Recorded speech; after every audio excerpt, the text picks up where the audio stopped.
ஆண்களுக்கு விந்தணுக்கள் உற்பத்தி அதிகரிக்க, விந்தணுக்கள் தரமும் அதிகரிக்க என்ன சாப்பிடணும் தெரிஞ்சு வச்சுக்கோங்க. எதையோ தெரிஞ்சு வச்சுக்கிறோம், இதை தெரிஞ்சு வச்சுக்க மாட்டோமா? பாய்ஸ் இந்த வீடியோவை ஃபுல்லா பாருங்க. நைட்டு தூங்குறதுக்கு முன்னாடி 2 ஏலக்காவை வாயில போட்டு நல்லா மெல்லுங்க. அதுக்கப்புறம் சுடுதண்ணி கொஞ்சம் குடிச்சுக்கங்க. முருங்கைக்காய் விதைய பவுடராக்கி பாலை போட்டு குடிச்சிட்டு வரலாம். முருங்கைக்கீரை சாப்பிடலாம், முருங்கை பீஸ்னு எடுத்துக்கலாம், மணத்தக்காளி கீரை, வாழைப்பழம், வால்நட்டை சாப்பிடலாம். அதே மாதிரி பாடி எப்பவுமே ஹீட்டா இருக்க கூடாது, அதுக்கு கொத்தமல்லி டீ மட்டும் குடிச்சிட்டு வாங்க.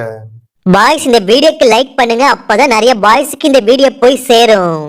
மாதுளை பழம், முட்டை, பூசணி விதை, ஆலி விதை, தர்பூசணி விதை, சக்கரவள்ளி கிழங்கு, வேர்க்கடலை, உலர்ந்த கருப்பு திராட்சை, முட்டைக்கோசு, பீன்ஸ், பீட்ரூட், அவகோடா, அத்திப்பழம், பூண்டு, இஞ்சி டீ, பாதாம், முந்திரி, பிஸ்தா இது எல்லாமே சாப்பிடுங்க. விந்தணுக்கள் தரம் அதிகரிக்கும்.